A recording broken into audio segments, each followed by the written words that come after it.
promedio de lo que se puede leer en las portadas de los diarios de papel o en los sitios de noticias, se habla de los resultados de las elecciones en Cava, batacazo de La Libertad Avanza en el territorio de Mauricio Macri, Adorni sacó el 30% de los votos, relegado al tercer puesto el PRO, que parece desarmado, ni sumando los votos de Larreta, que hoy ya no forma parte de esa fuerza política, obtienen el porcentaje que sacó Santoro.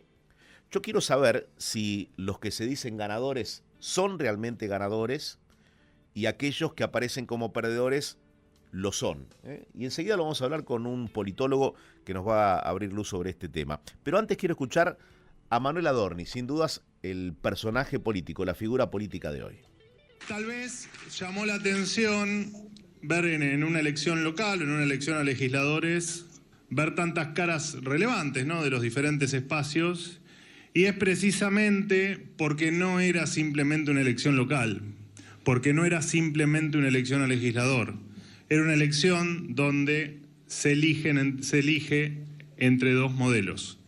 Y esa fue la elección, mal que muchos no supieron verla. Gustavo Marangoni es politólogo y ya está con nosotros. Gustavo, ¿cómo estás? Buen día, gracias por tu tiempo. Gracias a vos, Eduardo. Bien, muy bien, muy bien. A ver, los que se dicen ganadores son realmente ganadores. La Libertad Avanza hizo una muy buena elección, o no. Y por otro lado, Santoro, que quedó relegado, ¿hizo una buena o una mala elección? En el caso de la Libertad Avanza no cabe duda que hizo una muy buena elección.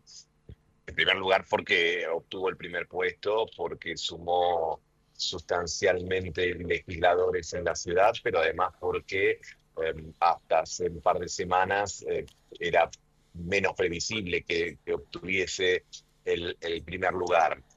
Además, jugaron fuerte, jugó el propio presidente de la República, y si a esto no lo tomamos como un hecho aislado, sino lo unimos con lo sucedido el domingo pasado en otras provincias como Salta, como Jujuy, como el Chaco, estamos viendo que hay una fuerza política que se está nacionalizando y hay fuerzas políticas nacionales que se están fragmentando. Desde ese punto de vista, voy a la segunda parte de tu pregunta.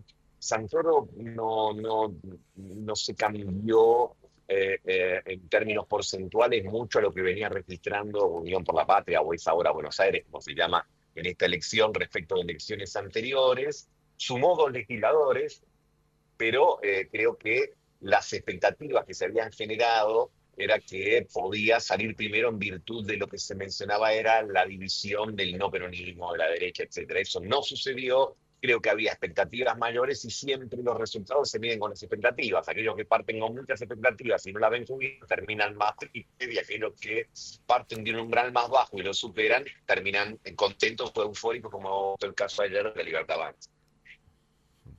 Ahora, hay puntos para tener en cuenta. Si hablamos del trabajo legislativo a partir del 10 de diciembre, uno imagina que serán afines, quizás no voten en todo de la misma manera, o sean votos hacia la misma dirección.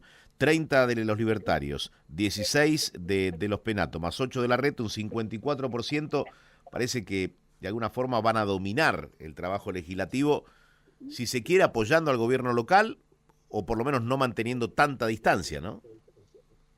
No estoy tan seguro, pero no digo que no, porque no tendría yo la autoridad para hacerlo, Ajá. de que esa sea la cuenta.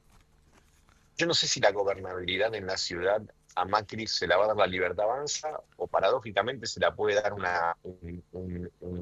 acuerdo con parte del peronismo de Olmos y con parte del radicalismo de Angelici. Ajá. ¿Por qué?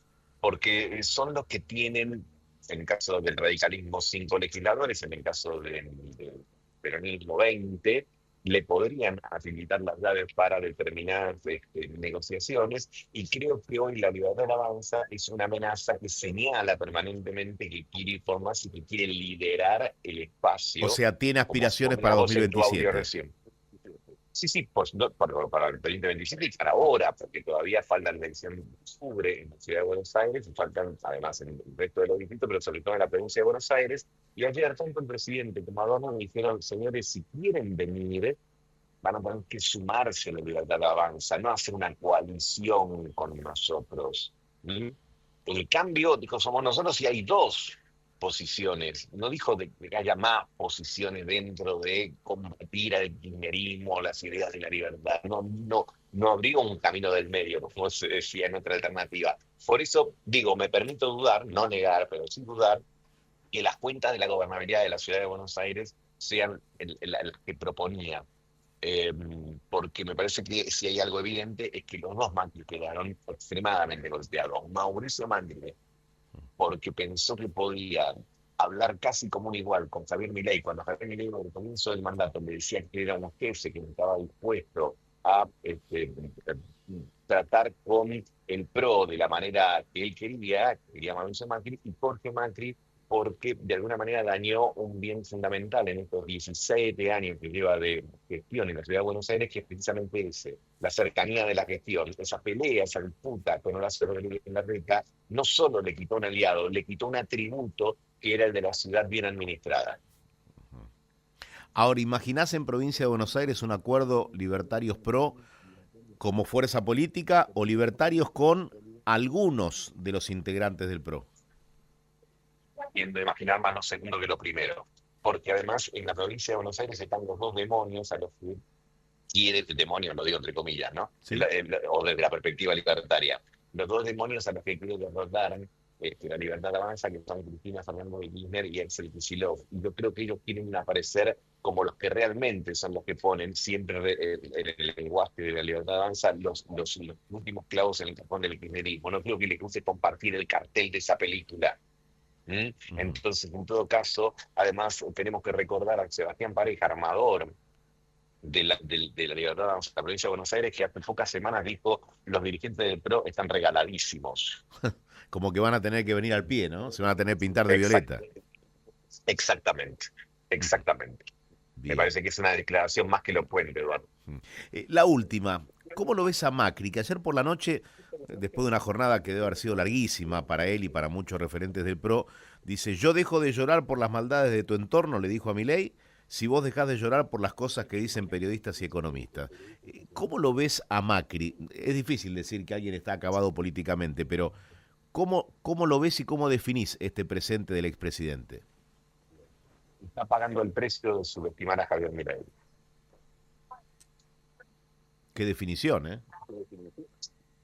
Sí, creo que lo subestimó políticamente desde el primer momento. Pensó que él podía... A ver, cuando Macri advirtió que él no podía ser candidato a presidente, se dedicó a esmerilar a otros. Primero a Horacio Rodríguez Larreta, luego a Patricia Bullrich, y anabolizándolo a Javier Milei, pensando que él lo iba a poder aconsejar, manejar, etcétera. Bueno, eso no sucedió. Él insistió, recordar que hace un año hizo un acto en Parque Norte con 516 funcionarios diciendo: presidente, a usted le falta gestión, yo lo voy a ayudar, pero déjese ayudar. Era una oferta que Milei no podía nunca aceptar, y él insistió en esa línea, en la línea de que él le iba a aportar sensatez, racionalidad, gobernabilidad, cuando en realidad la Libertad Avanza es otra cosa. Esto es un fenómeno de descripción, no de halago de Milei o de la Libertad Avanza. Simplemente son dos lógicas políticas y Mauricio Macri miró a la otra lógica política por arriba del hombro y ahora está pagando esas consecuencias. Bien, cierro con esto. Adorni ayer se sorprendía porque dice: ¿por qué tanta persecución de periodistas? ¿Quieren hablar conmigo? Vengo a votar, nada más. Hace 2 días era ciudadano y ahora soy candidato y vengo a votarme a mí. Y por la noche, bueno, levantaba la medalla de haber ganado. Te pregunto, estos 30 puntos que sacó la Libertad Avanza, ¿es el piso o está cercano al techo? Bueno, si es en la ciudad de Buenos Aires, lo sabremos en octubre. Es probable que a lo mejor algunos corran presurosos a abrazarse a los ganadores, como suele pasar siempre en la política, entonces pueda crecer un poco más. Pero la pregunta es: ¿cuánto necesita a nivel nacional la Libertad Avanza para ser el triunfador de octubre? Y uno diría: no necesita tanto como necesitaron otros gobiernos. ¿Por qué? Porque todo lo demás está fragmentado. Porque Juntos por el Cambio desapareció hace mucho, porque el PRO está totalmente quebrado, porque el peronismo, fíjate que al peronismo le ha pasado el domingo pasado, no ayer, sino el otro, lo que le pasó ayer al PRO. El peronismo hizo una elección muy mala en Jujuy, en Salta, en San Luis y en Chaco, que eran sus distritos estrella. Bueno, lo que le pasó al peronismo más lo que le pasó al PRO ayer, me parece que están hablando de un fenómeno estructural, no de un fenómeno pasajero. Gustavo Marangoni, politólogo. Gracias, Gustavo, por haber hablado. Gracias a vos, que tengas buen día. Abrazo grande.